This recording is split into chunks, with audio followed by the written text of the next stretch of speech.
Bonjour, je m'appelle Aurélie. Voici mon histoire. Tout commence par une histoire d'amour entre mon papa et ma maman. Ils s'aiment et décident d'avoir un premier enfant, moi. Les 3 premières années, on peut dire que je suis une enfant dynamique, épanouie. Mes parents sont gentils et des fois moins quand je fais des bêtises. Ensuite, il y a l'arrivée de mon petit frère, puis de ma petite sœur. Mon frère et ma sœur, ils sont gentils, et parfois moins. Maintenant, je vais vous parler de mes ballons. Ces ballons, ce sont mes émotions. Là, je suis petite et je crois que la vie est belle. Je suis heureuse. Parfois, elle l'est moins. Alors le ballon de la joie se dégonfle un peu. Pour le regonfler, il faut y mettre de l'amour. Et ce sont mes parents qui s'en occupent. Ou alors un événement, une activité qui me fait plaisir. Il existe d'autres ballons. Il y a le ballon de la sécurité, de la confiance, de l'amour, de la tendresse et beaucoup d'autres. À cet âge, je n'ai pas vraiment conscience que ces ballons sont au-dessus de moi.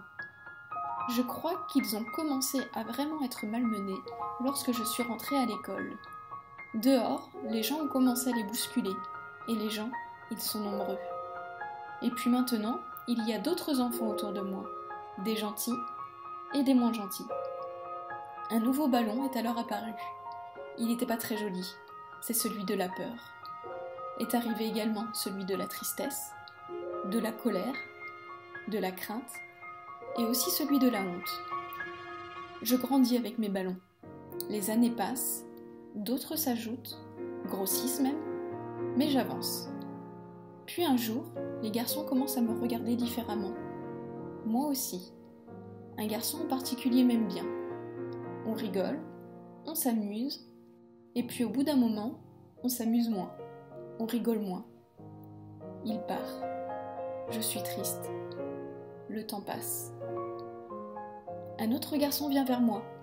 Il est gentil, doux, rigolo, et puis un jour, il est moins rigolo. Il me dit des choses pas gentilles. Je suis triste, je pleure. Le temps passe. Je continue à croiser des gens. Je deviens une femme. Un homme vient vers moi. Il est drôle, gentil. J'ai de la méfiance, de la crainte. Mais il me met en confiance. Cela me rassure. Vient le jour où il commence à être jaloux, agressif. Puis je suis confrontée au mensonge, à la tromperie, et pour finir, la violence physique. J'ai le courage de partir. Je suis très malheureuse. Cette expérience a été très dure. Mais les ballons colorés se regonflent avec l'amour de ma famille et de mes amis. Ça va mieux. Je prends conscience qu'il y a des ballons au-dessus de moi. Et ces ballons, je peux aussi les toucher, les protéger, les regonfler moi-même. Un autre homme arrive. Il me fait du bien. Puis arrive encore le même scénario.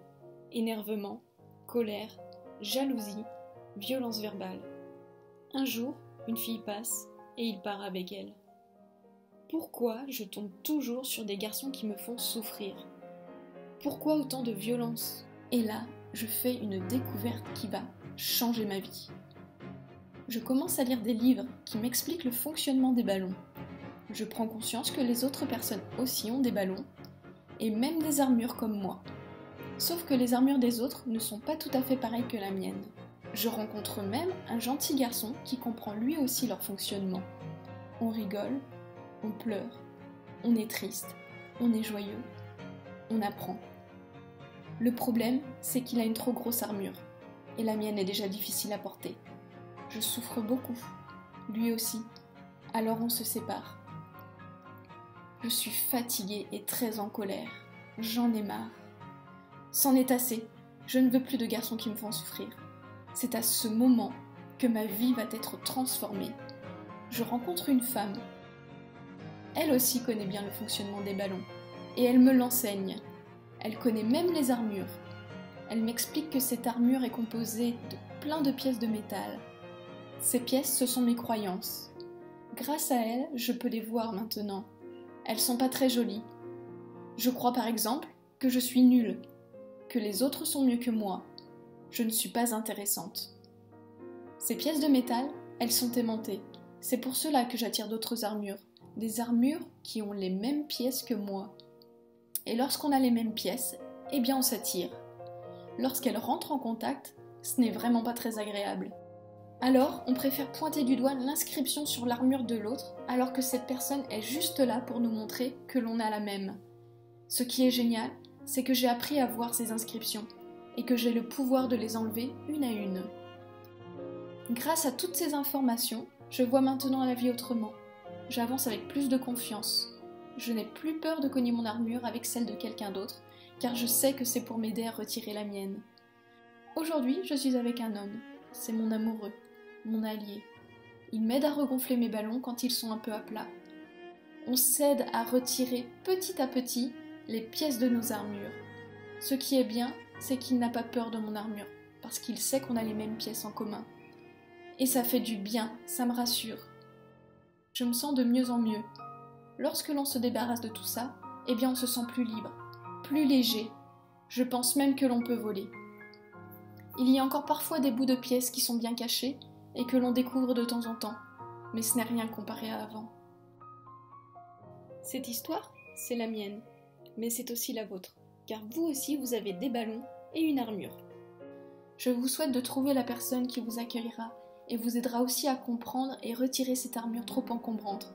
Et je peux même vous donner des pistes sur comment la trouver cette personne. Je vous dis à très vite et merci sur conscienceamoureuse.com.